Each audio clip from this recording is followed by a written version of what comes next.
Hello,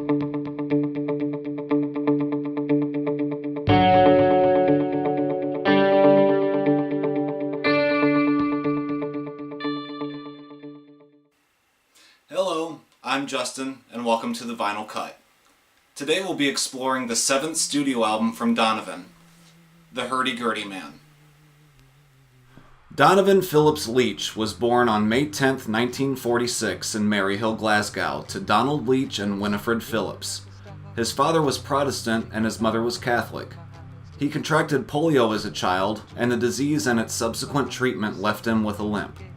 In 1956, his family moved to the new town of Hatfield, Hertfordshire, England. Influenced by his family's love of folk music, he began playing the guitar at age 14. He enrolled in art school but soon dropped out, to live out his beatnik aspirations by going on the road. There's plenty to talk about when it comes to Donovan, from his friendships with Brian Jones and the Beatles to his rivalry with Bob Dylan, but let's get into the album, shall we? The Hurdy Gurdy Man is the 7th studio album by Scottish singer-songwriter Donovan. It was released in the US in October 1968, but not in the UK, because of a continuing contractual dispute that also prevented Sunshine Superman and Mellow Yellow from being released there. A songbook of lead sheets to the album was nonetheless issued in both countries. Donovan wrote and recorded much of the Hurdy Gurdy Man in late 1967, not long after recording the songs that would form A Gift from a Flower to a Garden. The rest of the album was recorded in April 1968, after he visited Rishikesh in India to study transcendental meditation under Maharishi Mahesh Yogi. All 4 Beatles and their significant others were there, except for Ringo Starr's wife Maureen, as well as Mia Farrow, her sister Prudence, and Beach Boy Mike Love. George Harrison wrote a verse for Hurdy Gurdy Man when they were in India, but it was cut from the studio version in order to ensure that the song was not overly long for a single. Side A of this album consists of 7 tracks: Hurdy Gurdy Man, Peregrine, The Entertaining of a Shy Girl, As I Recall It, Get Thy Bearings, Hi It's Been a Long Time, and West Indian Lady. Side B has 6 tracks: Jennifer Juniper, The River Song, Tangier, A Sunny Day, The Sun is a Very Magic Fellow, and Tease. Side A's runtime is 17 minutes 46 seconds, and Side B's running time is 16 minutes 55 seconds, making the album's total runtime 34 minutes 41 seconds. This album shifts back and forth between psychedelia, jazz, and pop music, with a little calypso thrown in for good measure.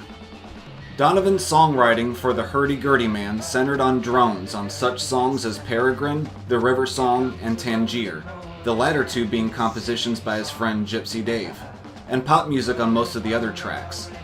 Jennifer Juniper and Hurdy Gurdy Man were the 2 singles from this album, and were released a full 5 to 7 months before the full album came out. The recording sessions for the album are purported to have included future Led Zeppelin members Jimmy Page and John Paul Jones. Page was in the Yardbirds at the time and was actively looking to rebuild that band. The album credits John Bonham for percussion and Clem Catini as the drummer. Several covers of songs from this album have been recorded and performed live, most famously by King Crimson, who used Get Thy Bearings as a launching pad for extended improvisation during live shows. Hurdy Gurdy Man has also been covered by Butthole Surfers, LA Guns, and Steve Hillage. I had always heard of Donovan, but never really delved deep into his music until I decided to make this video. In fact, the only track I was familiar with was Hurdy Gurdy Man, because the Butthole Surfers version is included in what is arguably my favorite soundtrack of the 90s.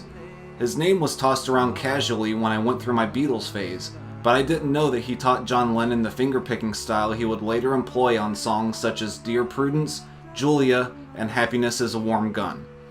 He was also inducted into the Rock and Roll Hall of Fame in 2012 and the Songwriters Hall of Fame in 2014. After listening to this album a few times, I can certainly understand why. The Hurdy Gurdy Man stands at the forefront of 60s psychedelic rock, using everything from drones to guiros to make his statement. This is an album everyone should listen to at least once. No matter what your opinion of it is after you hear it, you won't forget it. But you don't have to take my word for it. I really hope you enjoyed this video. Clicking the like button and subscribing to the channel do help, but it would mean more to me if you shared this video with someone who you think would enjoy it as well.